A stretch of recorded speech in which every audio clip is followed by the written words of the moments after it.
Hello friends, welcome to the point solution. कैसे हो आप सब? देखिए यहाँ पे एसएससी जेई का जैसा कि रिक्रूटमेंट आ चुका है।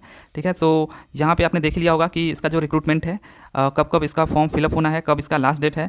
तो ये सब आप देख चुके होगी कि 26 से लेकर के 16 मतलब लगभग आपको 20 दिन मिलते हैं यहाँ पे फॉर्म फिलअप करने के लिए। ठीक है, तो 16 तारीख तक आपको फॉर्म फिलअप कर लेना है। बाकी 1-2 दिन का आपको करेक्शन के लिए भी इसका विंडो ओपन होगा। बाकी जो इसका एग्जाम होना है वो शेड्यूल्ड है आपका अक्टूबर 2023 में, तो ये इसमें हो भी जाएगा। ठीक है, इसमें कोई दो राय नहीं है कि नहीं होगा, जैसा कि हर साल जो ये डेट देते हैं उस पर करा भी लेते हैं। अक्टूबर 2023 तक आपका एग्जाम तो हो जाएगा, ये तो आपको ये आप मान के चलिए। ठीक है, बाकी एज लिमिट वगैरह सब आप देख लीजिए कि मतलब लगभग आपका अप टू 30 ईयर्स। ठीक है, 30 साल तक मतलब यहाँ पे जो लोग हैं वो यहाँ पे फॉर्म फिलअप कर सकते हैं। बाकी एज रिलैक्सेशन आपको दिया गया है। अब वहीं पे अगर हम लोग बात कर लें, जो मेन मुद्दा हमारा यहाँ पे है कि कितनी नंबर ऑफ़ वैकेंसीज़ आई हैं। ठीक है, यहाँ पे जो वैकेंसीज़ हैं ये आपको मर्ज करके नहीं है, डिस्ट्रीब्यूट किया गया। ठीक है, कई सारे डिपार्टमेंट जैसा कि इसमें होते हैं, तो उन सब में आप देख सकते हो कि सिविल में कितनी वैकेंसीज़ आई हुई हैं। लगभग किसी में 431 वैकेंसीज़ आई हुई हैं। और वहीं पे अगर हम बात करें इलेक्ट्रिकल और मैकेनिकल की, ठीक है, तो किसी में 55 वैकेंसीज इलेक्ट्रिकल मैकेनिकल में, सिविल के लिए कहीं पे 421 तो कहीं पे 124।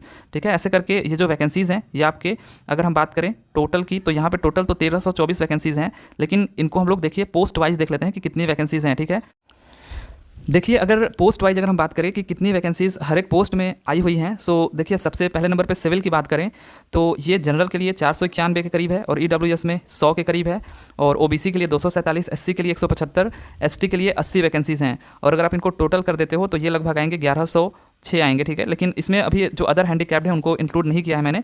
मान के चलिए कि आप यहाँ पे 1115 वैकेंसी लगभग आपकी सिविल के लिए देखने को मिल जाएंगी। ठीक है, और उसमें भी आप देख सकते हो जनरल ईडब्ल्यूएस ओबीसी के लिए कितनी कितनी हैं। उसके बाद अगर हम पर्टिकुलरली केवल इलेक्ट्रिकल की बात करें 74 वैकेंसीज जनरल के लिए है, ईडब्ल्यूएस के लिए 10, ओबीसी के लिए 15 और एससी के लिए यहाँ पे 16 वैकेंसी। ठीक है, यहाँ पे 16 कर लीजिए, तो 16 वैकेंसी एससी के लिए है, एसटी के लिए 10 वैकेंसीज़ हैं।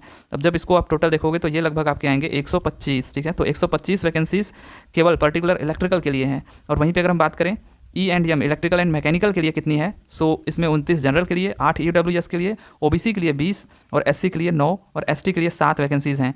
इसका मतलब ये लगभग आ जाता है आपका 73। ये आपका 73 जो है इलेक्ट्रिकल एंड मैकेनिकल दोनों के लिए है। और वहीं पे मैकेनिकल की अगर हम बात करें केवल particularly 12 general, EWS 2, OBC 6, SC 1, ST 3। लगभग आपका यहाँ पे आप देखोगे तो 30 वैकेंसीज जो हैं वो आपका केवल मैकेनिकल के लिए। ठीक है, मैकेनिकल के लिए केवल अगर हम बात करें 30 वैकेंसीज के करीब हैं। मतलब इसमें मैंने अदर हैंडीक्राफ्ट को नहीं लिया है। आप उनको किसी में 2, किसी में 1 भी नहीं, किसी में 5-6 ऐसे जोड़ दीजिए, वो आपका हैंडीक्राफ्ट हो जाएगा। तो इतनी वैकेंसीज़ हैं। सिविल के लिए 1115 और इलेक्ट्रिकल के लिए 125, E&M के लिए 73 और मैकेनिकल के लिए 30 वैकेंसीज है। तो आप देख सकते हो पोस्ट वाइज कितनी कितनी वैकेंसीज़ हैं। अब देखिए जो अगला हमारा मुद्दा होना चाहिए कि स्कीम ऑफ एग्जामिनेशन। ठीक है, जो पैटर्न है एग्जामिनेशन का वो क्या रहने वाला है। तो जैसा कि आप देख रहे हो कि इस बार एक चेंज देखने को मिल रहा है और वो चेंज इस बार बहुत बड़ा डिफरेंस पैदा करने वाला है।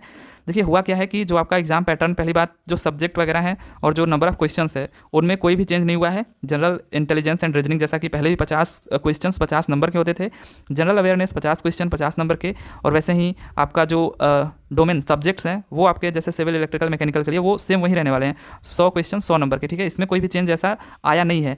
और जो ड्यूरेशन है वो भी आपका 2 घंटे का ही रहने वाला है। बशर्ते यहाँ पे जो आपका देखिए यहाँ पे पेपर सेकंड का भी वही रहने वाला है। ठीक है, 100 क्वेश्चन 300 नंबर का। और अब अगर हम लोग बात करें यहाँ पे जो चेंज आया है वो क्या आया है, यहाँ पे आप देख सकते हो 13.3 में कि the paper first and second will consist of objective type multiple choice questions only, the questions will be set both in Hindi and English. तो वो अब लफड़ा ही खत्म हो गया कि आपको अब दोबारा आपको मतलब जब आप पहले के लिए क्वालिफाई कर जा रहे हो तो उसके लिए चलिए अब रिटन की प्रैक्टिस करिए, कहाँ से करें, कैसे करें, कौन से क्वेश्चन ज़्यादा पूछे जाते हैं, कहाँ से किस एरिया से। ठीक है, इन सब पे ध्यान नहीं देना है। अब तो यहाँ पे पूरा का पूरा यहाँ पे नया होने वाला है। ठीक है, हो सकता है कि लोग जो लेवल है उसका उसमें डिफरेंस रखे पेपर फर्स्ट और पेपर सेकेंड में, बशर्ते यहाँ पे दोनों के दोनों मल्टीपल चॉइस हो गए, तो लिखने का झंझट खत्म हो चुका है। ठीक है, नहीं तो कहीं पे होता था कि कैसे लिखें क्या लिखें, इसमें थोड़ा सा होता था कि कहीं पे जाकर के कोचिंग करें या ना करें, कैसे करें। अब वो चीज़ें खत्म हो गई। और दूसरा जो चेंज है कि there will be negative marking equal to 1/3 of the marks allotted to the questions for each wrong answer and paper 1 in paper 1 and paper 2। तो ये आपका बहुत बड़ा डिफरेंस यहाँ पे करने वाला है, क्योंकि जो नेगेटिव मार्किंग है वो अब तक 1/4 होती आ रही थी। ठीक है, 1/4। अब यहाँ पे जो नेगेटिव मार्किंग होगी वो 1/3 होगी। इससे क्या होगा, कि जो पहले इतना मतलब इजी होता था कि अगर आपको 200 क्वेश्चन है उसमें अगर आप 170 180 क्वेश्चन कर लेते थे, ठीक है, सो वहाँ पे माइनस होते होते भी अगर आपका मतलब थोड़ा बहुत भी अच्छा है सो वो कम से कम 140-45 नंबर आ जाता था, ठीक है, और आप क्वालिफाई कर जाते थे। लेकिन यहाँ पे अब ऐसा करने से बच्चे डरेंगे क्योंकि वहाँ यहाँ पे अब 1/3 हो चुका है। सो ये नेगेटिव मार्किंग कुछ होती है, ठीक है। इसमें अगर आप 170 क्वेश्चन करते हो और ऐसे ही बस कर दिए, मतलब लगभग आपने 140 या 50 के करीब अच्छे से किया, बाकी मार दिया ऐसे ही तुक्का, सो वो वही 1/3 होते होते आपको पहुँचा देगा 120 पे पहुँचा देगा, ठीक है। सो आप यहाँ पे डिस्क्वालीफाई भी हो जाओगे। सो इस बार आपको ये ध्यान रखना है कि इस बार आपका तुक्का नहीं चलने वाला है। इस बार यहाँ पे अच्छे से आपका आकलन किया जाएगा, ठीक है। इस बार जो अच्छे स्टूडेंट हैं, जो पढ़ने में बहुत अच्छे हैं और एक्यूरेसी मेंटेन करके रखते हैं, उनके लिए ये काफ़ी बेनिफिशियल होने वाला है, ठीक है, कि इस बार आपका नेगेटिव मार्किंग 1/3 होने वाला है। तो इस बार टेस्ट सीरीज़ वगैरह सब आपको देखेंगे तो अपडेटेड मिलेगा कि और वहाँ पे आप अपना प्रैक्टिस करके देख सकते हो कि अब कितने नंबर्स आ रहे हैं। तो अब ऑब्वियसली कट ऑफ भी घटेगा यहाँ पे। जो पहले कट ऑफ मान लीजिए अगर 135 नंबर जाता था, ठीक है, या 140, तो वो अब कट ऑफ आपको देखने को मिलेगा मात्र 120 के करीब देखने को मिलेगा, ठीक है।